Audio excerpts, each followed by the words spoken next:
Olá, hoje é sexta-feira, 19 de abril, dia do índio. E o Nesp Notícias entrou no clima e foi até a cidade de Avaí.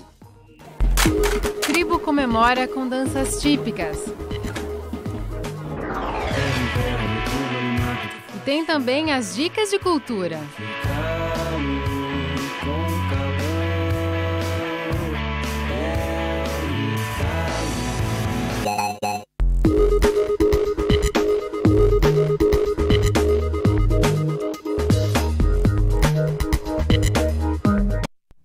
Hoje é um dia para a gente voltar os nossos olhos para as populações indígenas.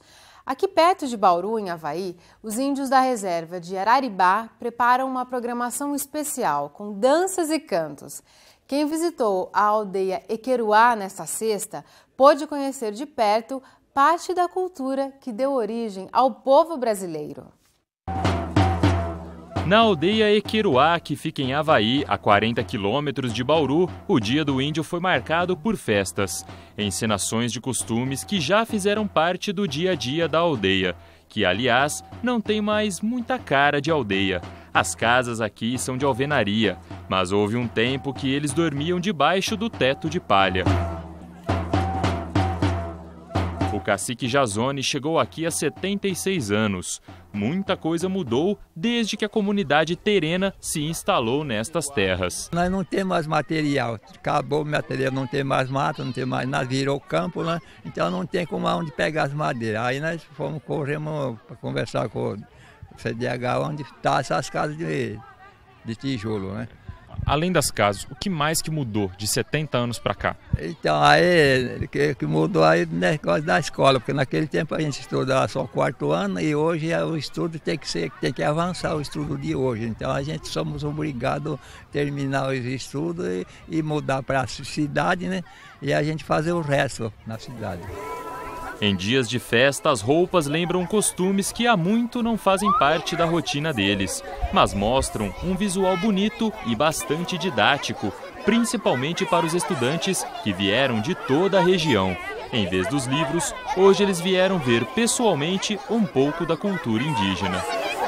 Percebo que só tinha casa de palha, essas coisas, mas tem casa de tijolo, um monte de coisa, campo de futebol. Surpreendeu, então? Uhum. É resgatando a cultura nossa, então é de grande valia para eles. E eles se identificam desde que os índios chegaram, o que aconteceu com eles, então é muito importante para eles. E quem sabe dá até para levar alguma coisa para casa. Nesta lojinha tem arco e flecha, zarabatana e outros instrumentos usados para guerrear e caçar. Claro que esses aqui são inofensivos. No Dia do Índio, uma demonstração da dança da chuva feita apenas pelas mulheres. A origem vem de uma antiga preocupação com o sustento da tribo. Sem água, a plantação poderia ser totalmente perdida e eles passariam por um ano de dificuldades. Já a dança dos homens representa a preparação para o combate. Antigamente, a dança do bate-pau era feita quando as tribos estavam em guerra. Hoje ela é feita para preservar a cultura indígena e lutar para que as tradições desse povo não desapareçam. Tradição que está na língua que os mais velhos usam até hoje para se comunicar. Eles conversam em tererá, antigo idioma da tribo. Antigamente, as crianças nasciam já aprendendo a falar idioma com os pais, né? Mas porque era a aldeia mais isolada, que a gente não saía para fora, não tinha integração. E hoje o indígena tem integração e a modernidade também. Essas tecnologias que está aí faz com que a linguagem fique um pouquinho para trás. Mas hoje nós temos a escola indígena, que a função dela é trabalhar parte cultural do povo tereno. A cultura desse povo também está preservada na pele. Em dias de celebração, a pintura corporal até hoje é feita com urucum. Para preservar conhecimentos que ainda existem entre os indígenas, um projeto da Unesp em Bauru fez este relógio solar na entrada da aldeia.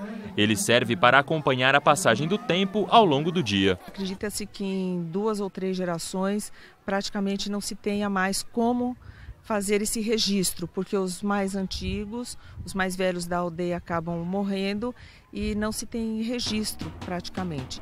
São costumes que mostram a riqueza da cultura indígena, tão brasileira quanto a de qualquer outro povo que forma nosso país. E os eventos seguem no fim de semana. Você confere a programação no blog da aldeia Equeruá. Ainda hoje tem a agenda cultural para o fim de semana. Rock and Roll do Amazonas, MPB, chorinho, uma exposição animal, arte contemporânea e bonecos que ganham vida. As dicas culturais para o final de semana estão imperdíveis. Mas claro que tudo isso você só vê daqui a pouco aqui no Unesp Notícias. Mas antes, logo depois do intervalo, uma entrevista com o escritor indígena Daniel Munduruku.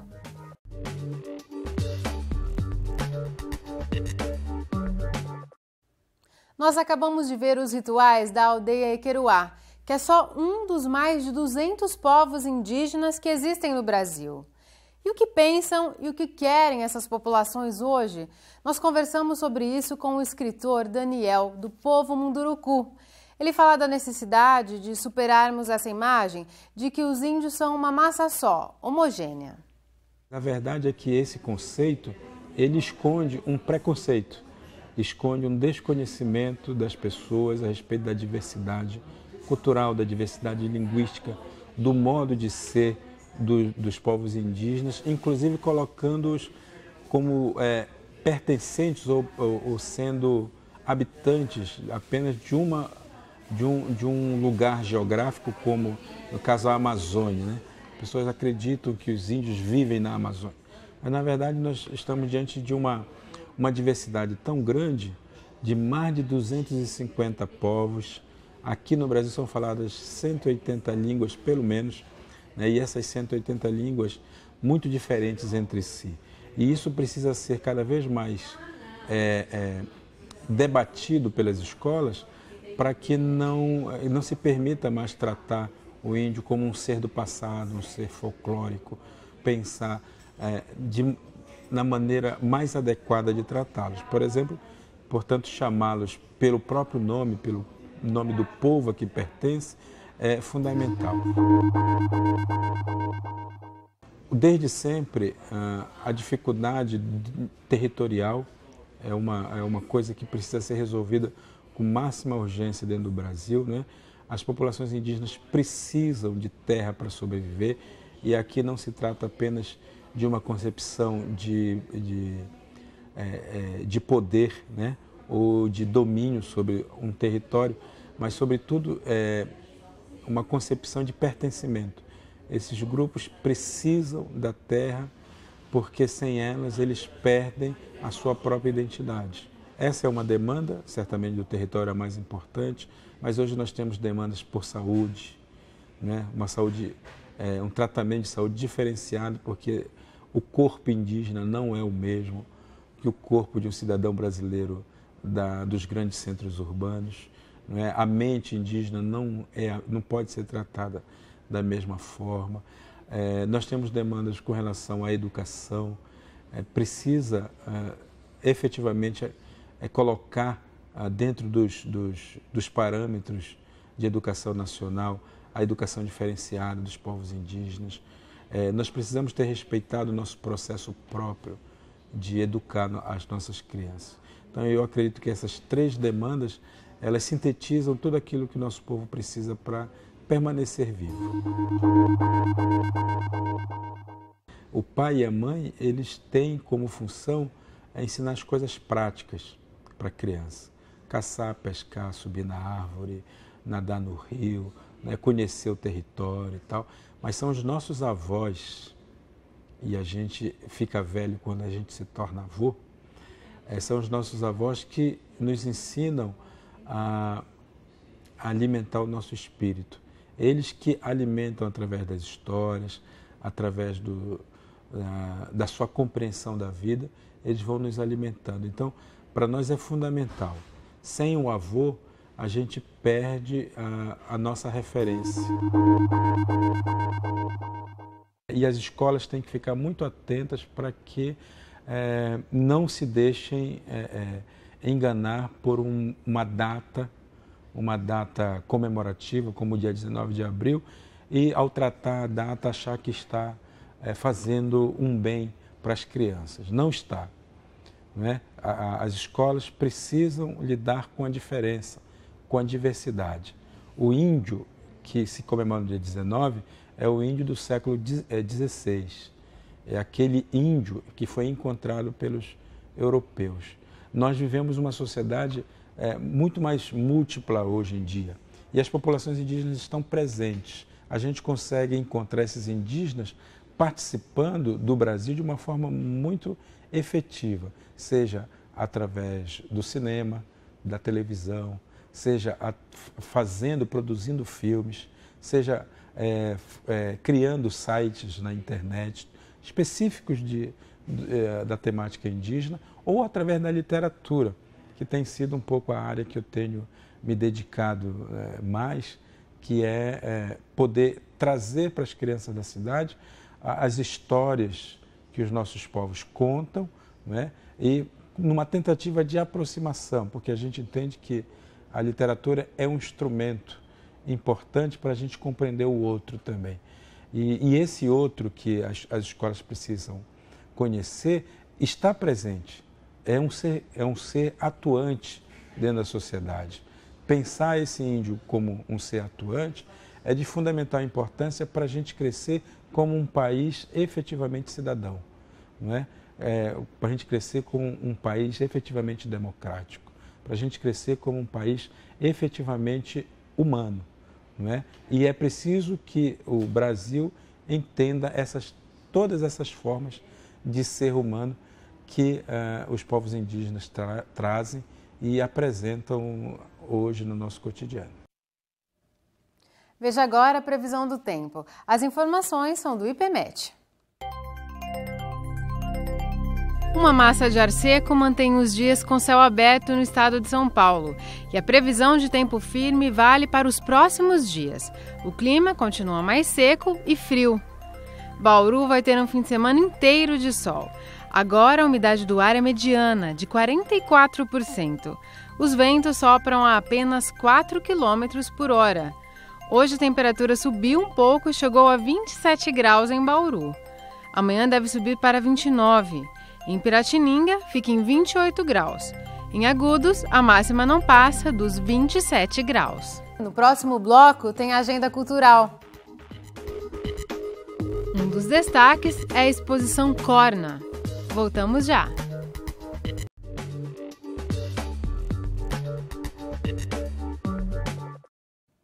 Hora de falar de cultura e, claro, ajudar você a programar o fim de semana. Boa tarde, William. Boa tarde, Larissa. Boa tarde você que assiste a gente no Nesp Notícias. Para a gente começar as dicas do final de semana, acho que não tem como fugir do assunto. O primeiro assunto tem que ser a Bienal de Arte, que chegou aqui em Bauru na quarta-feira, a última agora, e ainda fica por 2 meses por aqui. Então a gente tem que falar disso porque a Bienal é o maior evento de arte do país. Na verdade, é um privilégio para a cidade, porque poucas receberam, né? Exato. Além de Bauru, a gente teve mais 7 cidades só no país inteiro que recebem essa visita itinerante da Bienal. A gente está vendo aí algumas imagens das obras que estão em exposição aqui. A Bienal ela foi dividida, ela foi realizada no ano passado em São Paulo, foi a 30ª Bienal, e o acervo da Bienal ela foi dividida em 8 mostras. Então, cada mostra foi para uma cidade e a que chega aqui em Bauru tem essas imagens que a gente está vendo agora. É um privilégio enorme porque, como eu já adiantei um pouquinho, a Bienal ela sempre é uma referência muito grande em arte contemporânea. Ela sempre se destaca justamente por conseguir traçar um panorama do que está sendo produzido em arte contemporânea, tanto no Brasil como no mundo, porque tem muitos artistas estrangeiros que expõem na Bienal. Olha, quem não tem oportunidade de ir até São Paulo, é parada obrigatória visitar essa versão itinerante da Bienal. E tem muita gente que às vezes tem preconceito. Ah, mas eu não entendo as obras. Não tem nada a ver, né, William? Não tem nada a ver. Todas as artes, na verdade, nunca existe certo ou errado, né? A arte é sempre uma questão de interpretação e de ponto de vista. E o significado que aquela obra tem para você, né? Exato. Na arte contemporânea, então, que as coisas são muito mais abstratas, cada um que vai à Bienal tem a chance de olhar para um quadro, olhar para uma foto e criar a sua história, a sua narrativa, a sua justificativa. Então não existe certo e errado, não precisa ter medo de achar que não está entendendo, porque o que você entender é o que significa, é assim que funciona. E o ambiente é climatizado também, né? Tem a luz adequada, conforme a obra que está sendo exposta, né? A intenção da Bienal é fazer quem visitar lá viver experiências. Então essa própria luz, que ela é mais... Alguma sala da Bienal ela tem uma penumbra, então a sensação que ela te causa já justamente já começa a atingir o objetivo do curador e dos organizadores da Bienal. Então, se você se interessou por visitar a Bienal, ela fica aberta ao público aqui até o dia 23 de junho. Então, tem 2 meses pela frente ainda, né? O horário de visitação, anota aí, é de terça a sexta, da 13h às 9h30 da noite e aos sábados, domingos e feriados, das 9h30 da manhã às 6h da tarde. A entrada é de graça. Não é só a Bienal que vai transformar Bauru em uma capital internacional da arte. Começa amanhã por aqui a 3ª edição do Festival Internacional de Teatro de Bonecos. Exato, o festival tem o nome de Boneco Gira Boneco, é o nome que os organizadores divulgam. E é legal porque nessa uma semana, um pouquinho mais que a gente vai ter apresentações de teatro de bonecos, a gente vai poder ver esses seres ganhando vida e emocionando as pessoas, né? Apesar de ser vista como uma arte que é voltada para crianças, o teatro de bonecos é para a família inteira. O Kim Júnior, que é um dos organizadores do festival, contou para a gente por que os bauruenses vão gostar das apresentações.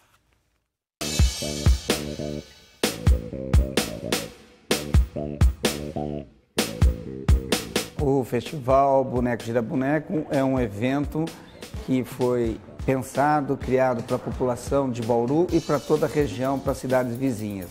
Ele é aberto a todo tipo de público, a educadores, crianças, adultos, enfim, as pessoas que têm atração pela arte bonequeira. O festival ele vem recheado de bons espetáculos, né? São 14 companhias, são 8 do Brasil, de diversos estados, de Brasília, São Paulo, Minas Gerais e também de outros países como México, Argentina, Espanha, Portugal. São espetáculos que vão fazer rir, chorar, são lindíssimos, foram escolhidos assim com muito critério. É do que tem de bom para a gente poder assistir. Um espetáculo teatral de boneca ele é elaborado com muita pesquisa, porque quem na verdade leva as crianças ao teatro são os adultos. Então quem sai falando bem ou mal não é a criança ela é verdadeira, ela gostou, ela diz gostei, eu não gostei, não gostei. E o adulto é aquele que é mais criterioso, então todo bonequeiro que faz a sua investigação, a sua pesquisa, eles fazem um trabalho bem elaborado. Eu acho que teatro de boneca ele é para todas as idades, eu pelo menos adoro. Essas imagens de apresentação que a gente viu ao longo da reportagem são do festival do ano passado, viu? Mas só por esse flashback já dá pra gente perceber o que esperar desse ano. E esse boneco amarelo que nós vimos no final da reportagem ganhou o apelido de Geringonça e é a grande estrela da abertura do festival amanhã de manhã na Praça Machado de Melo, aquela em frente à estação ferroviária. O desfile de bonecos gigantes vai tomar conta do calçadão da Batista a partir das 10 da manhã. E às 11 tem espetáculo de mamulengos na Praça Rui Barbosa, ou seja, quem acompanhar o desfile já ganha um espetáculo de lambuja. A programação completa do festival você confere no site. Como a gente já comentou, todas as atividades do Boneco Gira Boneco são de graça. E o Kim, que organiza o festival, ele esteve aqui há cerca de 2 meses numa entrevista e ele fala que a ideia é tornar Bauru mesmo uma capital de bonecos, de fabricação de bonecos, inclusive no Brasil. A consolidação do festival, que esse ano ele já está indo para a 3ª edição, mostra que realmente acho que esse objetivo está sendo cumprido, estamos chegando lá. E uma das marcas dos fins de semana em Bauru é sempre ter opções musicais. Este não foge à regra. Tem banda até de Amazonas tocando por aqui. Essa banda de Amazonas, ela chama Malbec e ela é uma das principais atrações do Domingo na Casa, que é organizado pela Casa Fora do Eixo Bauru. Mas para o pessoal não falar que o pessoal da Casa Fora do Eixo só privilegia as bandas de fora, quem faz a abertura do show da Malbec é uma banda daqui de Bauru que chama La Burca. A Malbec, a banda de Manaus, ela vem para Bauru divulgar o primeiro álbum da banda chamado Paranormal Songs. Por que esse nome em inglês? Porque metade das composições são no idioma. Mas a banda também faz bonito quando compõe em português, viu? É o caso da música Calo, que estreou o videoclipe no finalzinho do ano passado. Quer conhecer? As coisas começam a se misturar. Venho, me enterra, me curva, me mata, te faço chorar. Eu te calo com calor. Eu me calo. Se pudesse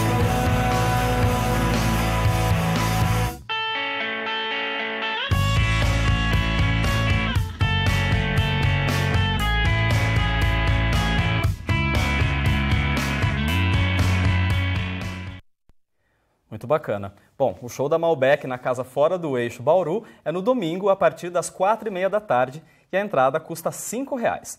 Só que a Malbec não é a única atração musical do domingo não, viu? No Sesc tem show pela manhã e pela tarde, cada um de um gênero diferente. Anota aí.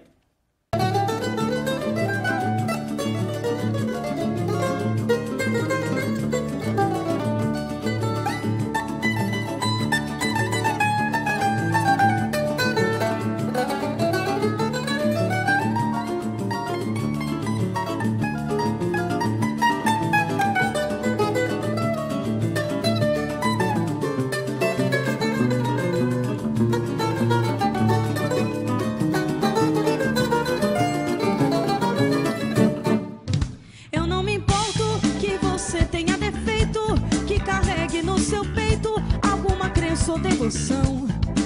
A hora é essa, verde mocidade a peça, dando mole à tradição.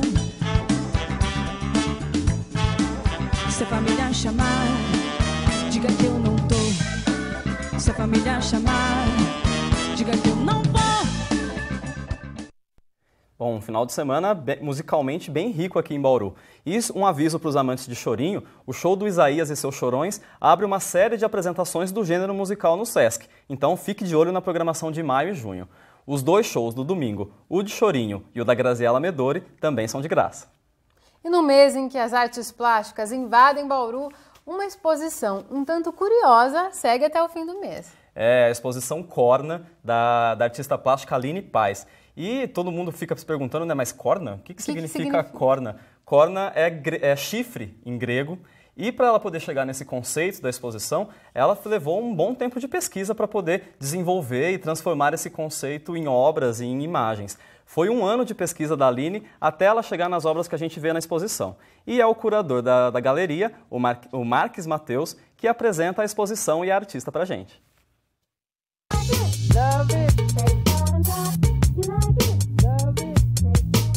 Bom, a Aline, ela tem 23 anos, ela é de Araraquara, ela começou a cursar design aqui na Unesp de Bauru, mas ela não estava contente com o curso, porque design envolve muito projetos e tudo mais, e ela se intitula artista plástica mesmo, né?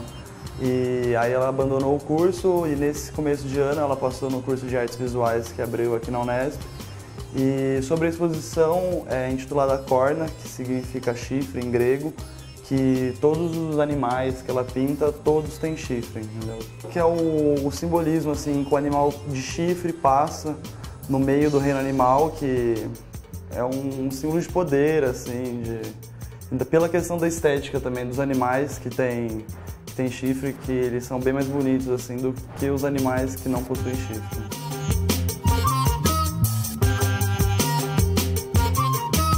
Tem um acabamento perfeito, assim, que ela busca isso muito nos trabalhos dela, porque a estética é uma das coisas mais importantes para ela na questão da arte, assim, porque não é simplesmente só chegar e fazer qualquer tipo de arte e falar que aquilo é arte, entendeu? Para ela tem que ser o máximo de perfeição possível, assim.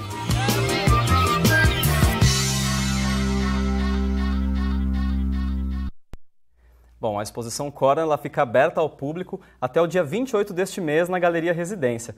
O endereço é Rua Maria José, número 537. A visitação é às terças, quartas e sextas, das 2 às 6 da tarde. A entrada é gratuita. E Larissa, só lembrei agora que esqueci de dizer quando a gente falou da Bienal, a gente está preparando um material especial sobre a Bienal que o pessoal em casa vai ver na semana que vem aqui no Unesp Notícias, então tem que continuar acompanhando. Tá certo, William. Muito obrigada. Até semana que vem com mais dicas. Opa, com certeza. Até semana que vem e um ótimo final de semana para você de casa. O Nesp Notícias termina agora. Segunda-feira, às 5h30 da tarde, a gente volta ao vivo. Aproveite muito bem o seu fim de semana. Tchau! We'll be